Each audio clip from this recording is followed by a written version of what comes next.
If you zoom out to the iPhone 15 Pro and 15 Pro Max, I think it's fair to say that these are a fairly forgettable set of phones. There is no one big defining feature that puts them on the map, like the dynamic island was on the iPhone 14 Pros, or the 120Hz ProMotion displays on the iPhone 13 Pros. The famous summary page that Apple makes for each of their new products for this phone, half of it was filled with features that we're already well used to. There's not even a bold new color to aesthetically differentiate itself. This is the single driest selection in recent memory for me. But it's only now that I've started living with it that I've realized so many little things that are easy to miss, things that Apple didn't even mention, that all add up to make this a more surprising, more immediately beneficial experience than I would say I've had with any iPhone I've tested before this, especially when it comes to cameras. In case you're wondering, by the way, this is what you get when you order a 15 Pro. It's fairly standard Apple fare. No longer a black box like you used to get with Pros, I imagine to use less ink. Inside you get the phone, the new USB-C cable, and the little insert which has your SIM ejector tool, manuals, and a couple of Apple stickers. Now, this cable is a bit of an upgrade with this woven fiber around it, which is going to make it more durable and is very, very resistant to tangling. But just know that it isn't a fast cable. The iPhone 15 Pros are capable of USB 3 speeds, i.e. 20 times faster than Lightning used to be. But with the default cable,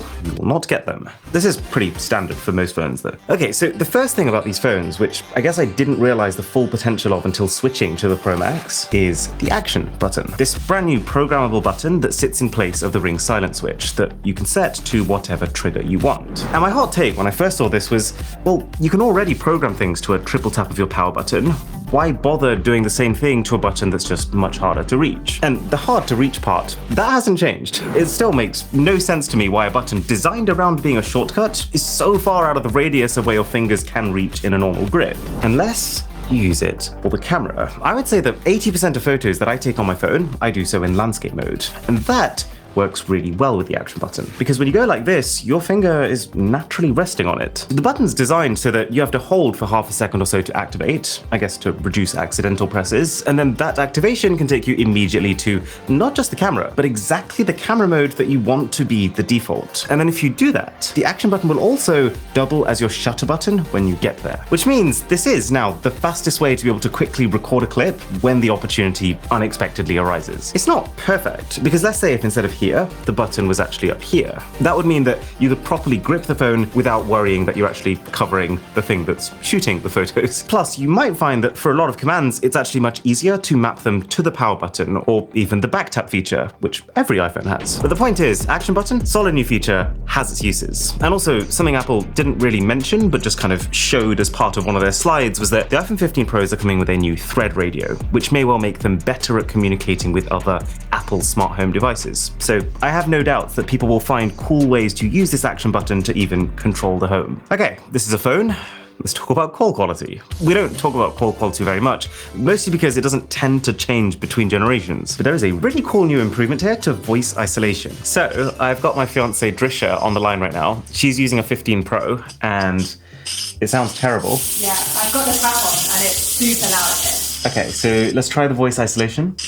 Okay, so this is normal mode, and then this is the voice isolation mode. And so now you should be hearing it without any noise. It literally feels like you've turned the tap off. That's crazy. It's so loud. I can barely hear myself. We've played around with this a lot, and while the voice isolation won't improve the quality of your speech, it will pretty much erase all background noise without reducing it. And then just like the new FaceTime video effects, what's quite cool is that these voice effects, because they're happening on a hardware level, they persist whatever the software you're using, whether it's a normal call, a FaceTime call, or a Zoom call. What I would love is to be able to get this working with voice notes too, because I mean, clearly it can, and that is like my main form of communication nowadays. Okay, the phone also surprised me when it comes to performance. Naturally, being the nerd that I am, one of the first things I did was run the Geekbench benchmark. The CPU in this new A17 Pro chip is coming out about 10% faster, and the graphics score is up by 20 from last year, which is solid, and in a way, a bit surreal, because it's actually approaching the graphics performance of the M2 powered MacBooks. But then at the same time, if we zoom out and look at what's happening in the general market,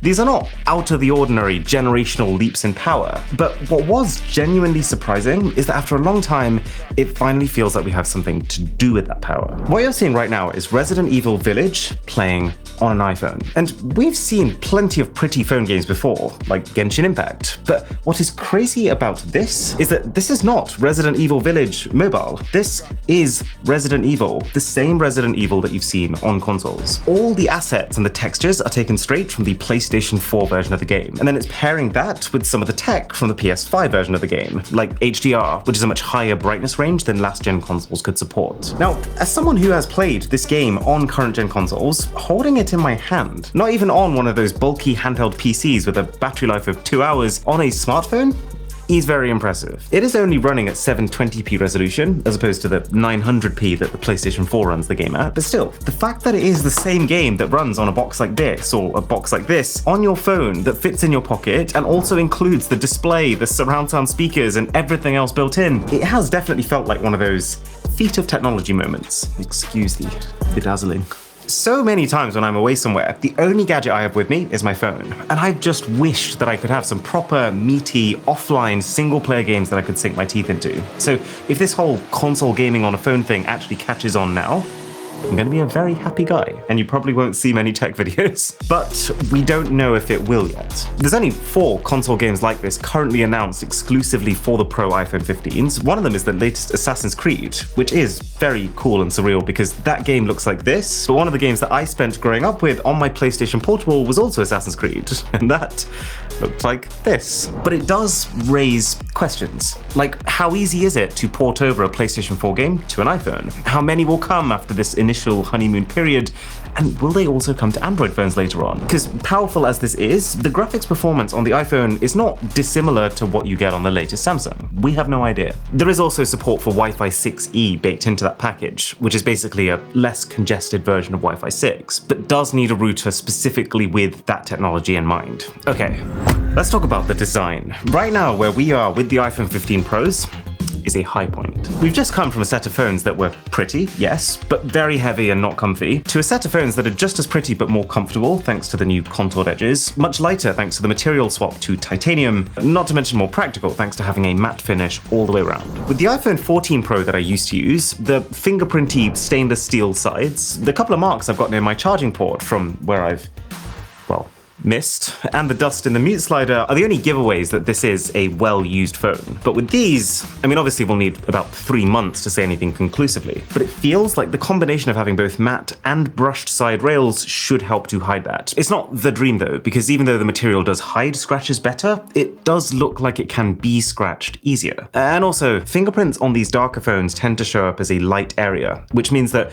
around your buttons you tend to almost get this haloing effect from past fingerprints that you struggle to wipe away. They're not permanent marks, they'll come off straight away if you go in there with a cloth, but you can't be doing that every day, so you will notice it from time to time. Zooming out a little, I still think the most comfortable shape that a phone can be is pebble-like. I've asked my whole family, and every person agreed that the iPhone 11 Pro is more comfy to hold and use than the 15 Pro, but then I suppose that thing has its own set of issues because the curved nature of the phone introduces a bulge around the screen. And that's actually something the new phones do especially well. The bezels are really, really slim. And it's one of those things that, of course, you will get used to, the same way you get used to the acceleration of a new car or the sound quality of a great audio system, but then anytime you get a hint of perspective, like seeing anyone else's older iPhone, it does make you reappreciate what I think is a bit of a design feat. Okay, so I mentioned that cameras are something pretty special on these phones, and let's be very clear about something. What makes these cameras special is no one thing in isolation. It's not about the ultra-wide camera that lets in a bit more light, it's not about the new coating that helps reduce the amount of lens flares on this lens, because honestly, you still get enough lens flares on the main camera to account for both. It's not any of these pieces on their own, but it's how the whole thing works together as a system that's even better than the sum of its parts. And this is the thing that I've only now realized having used the phones. So, for starters, the iPhone 15 Pros take 24 megapixel photos.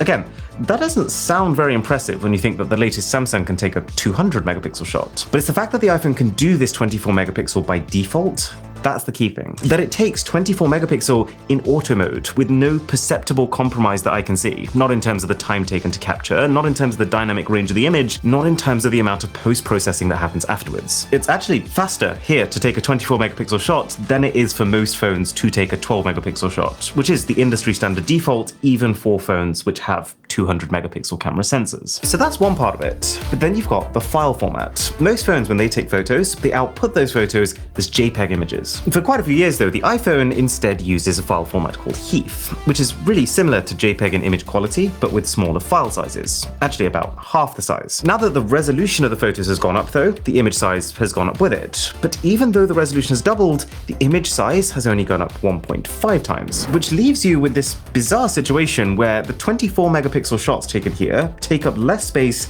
than the 12 megapixel shots on other phones. Oh, and that smaller file now also includes both the portrait mode data and the live photo data at the same time. This is kind of where it really started to click with me, because I think like motion photos in general are an amazing feature. I was making a little video for Drisha and I's anniversary recently, and the only way that video was possible was because for every photo I'd taken of us, the phone was also storing the entire scene just before that shot was captured. And so long as you're doing that, it is super quick to then save that motion as its own video, which you can put into a longer project. But then I also love portrait mode. Every single time I'm trying to take a nice photo for someone else, I will take like 3 normal shots, and then I'll take a separate set of 3 portrait shots to let them decide which one they prefer. Because they're almost 2 very different propositions. The normal shot is very practical and utilitarian, and then the portrait shot is very cinematic. All of that extra time, all of that faff, and all of that having to think is just gone now. Because you don't need to be in portrait mode to take portraits. You just take the photo as you always do, and as soon as a person, a dog, or a cat appears in the image, this little F will pop up. When that F pops up, you know that you are automatically capturing depth information, and that you can go back into the shot after you've taken it to tweak the level of portrait mode you want to apply. Again, in 24 megapixels, so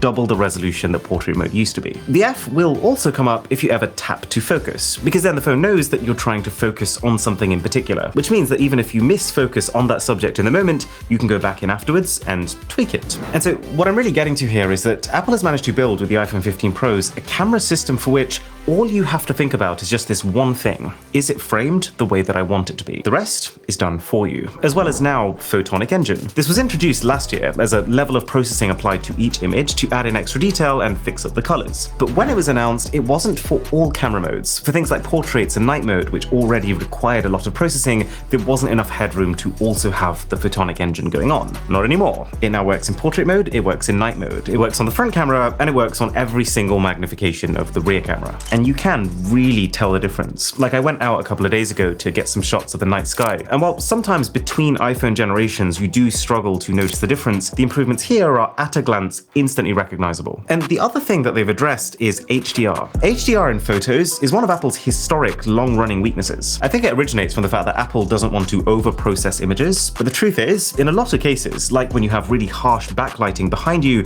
you kind of have to. Well, it's better here. I wouldn't say that Apple's completely solved all instances of parts of the image being overexposed, but at the same time, I didn't expect a difference this noticeable versus last year's phone. You can tell on the rear camera, and you can also tell on the front camera. So, do you kind of see what I'm saying about these cameras? This idea that no individual aspect is particularly groundbreaking or new, it's just the fact that it all comes together in the highest quality, lowest hassle way that I've ever seen, with, by the way, the smoothest operating version of the camera app that I've ever seen on a phone, all within like a 3 megabyte file. Now, it's not perfect. I didn't love how Apple's trying to pitch this thing as 7 lenses in your pocket. There's some truth to it, but you can't really take that statement at face value. See, the way it works is the iPhone 15 Pros have a 48 megapixel main camera sensor. If you tap on this one-time zoom, it'll cycle between 3 different focal lengths, between 1x and 1.5x. Now, because the camera is 48 megapixel and you're outputting images in 24 megapixel, you can, between 1x and 1.5x zoom, use different amounts of this full sensor to achieve a result that is still genuinely a 24 megapixel shot. And so on the bright side, when you take, let's say, a 35mm photo, it is more detailed than if you just took a 1x shot and zoomed in till it looked like a 35mm photo. But then the downside is that when you do this, you're not using the full extent of your sensor, and therefore the image quality isn't as high. I wouldn't say the degradation is noticeable, but it will be there. And it's just a bit icky to call this a 7-lens system, when really if you're going to do that, you could just add a stop at every single possible different magnification magnification and then call it a 1,000 lens camera system. As a feature, it's fine. It does the job, but unlike the way it's being presented, it is not the same as actually having 7 lenses. Right, now let's talk about the new zoom camera. So for the iPhone 15 Pro Max only, the 3x optical zoom lens camera has become a 5x optical zoom lens camera. And this is a bigger upgrade than it initially seems. They've not just taken the zoom camera that was already on the Pro and stuck a bigger lens on it. The Pro Max has a larger sensor and better stabilization than the regular Pro too. And let's be very clear, even though 5x zoom is not the highest magnification we've ever seen on a phone by a long shot, this is still a very good quality 5x zoom camera, which means that in most lighting conditions, the shots look pretty good even at 10x, and the lens has so much natural foreground-background separation that oftentimes you don't even need to rely on portrait mode for that DSLR-like separation. And check this is a 1x zoom portrait taken on the 15 Pro Max. Notice how much distortion there is on my face. Taking a portrait at 3x is far more flattering because you get to be further away, and then 5x ever so slightly even more flattering than a 3x. So it has a purpose, and it's just a fun tool to have because 5x feels like such a distinct image to what a 1x image looks like. And you don't have to step back as much as I was expecting to fit the person that you're trying to shoot in the frame. But it is still very much a trade. See, the way the main camera sensor on this phone works, you can only get so-called lossless zoom in between 1x and 2x. And so the entire gap between your 2x and your 5x zoom range now, that relies on pure digital zoom, which is why in these shots, the 3x image, while flattering, is definitely the weakest quality. And as you get to like 4.9x, like just before the 5x optical zoom camera kicks in, it does start to look a bit rough. Also, worth bearing in mind, the optical zoom cameras on both the Pro and the Pro Max, they're not 24 megapixel, they're still 12, as is the ultra-wide lens, which is pretty normal for a phone, but it just feels like one of the only slight remaining inconsistencies. But camera comparison versus the Samsung coming very shortly, so if you want to see that, then a sub to the channel would be mega pixel.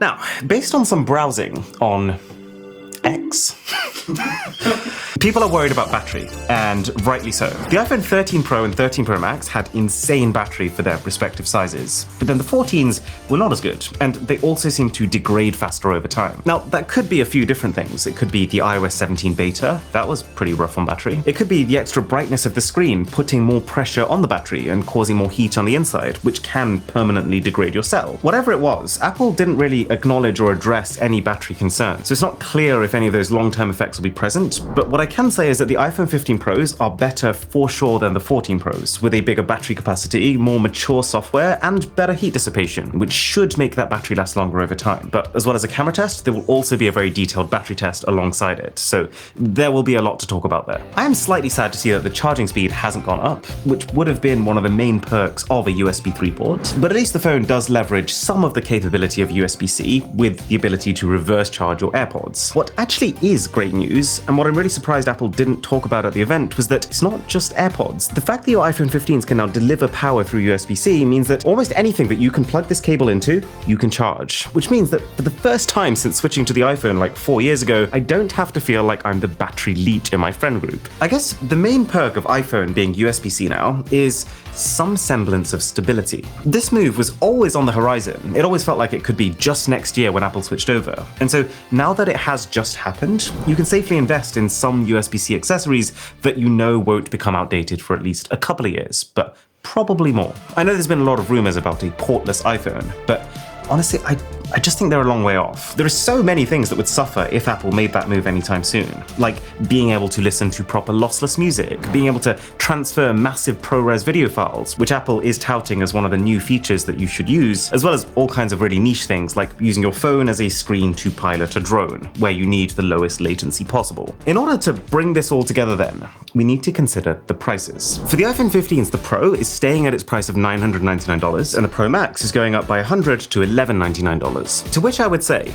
I think the normal Pro is in a really good place right now. It's an iterative phone, but one that ties together a lot of the loose ends that Apple has had over the years, integrating all the bitty camera features together, sanding down the rougher edges of the design, and bringing a little lift to the battery while it's at it. The Pro Max is a bit of a harder pill to swallow, since the only additional difference for the extra $100 gap in price is more storage and your 3x lens becoming a 5x lens, which is an upgrade, but not a massive one, and one that in some situations can leave you with worse shots than the 3X, but that does not invalidate it. The 15 Pro Max is still the phone for people who want the best iPhone. It's the phone that I've already switched to, especially because of the battery. And also, important note, the phone isn't actually necessarily more expensive. The quoted prices that Apple gives are always US, but like here in the UK, the 15 Pro Max is the same price as the 14 Pro Max, and that's the 14 Pro Max with half the storage. Okay, we'll see you in the comparisons.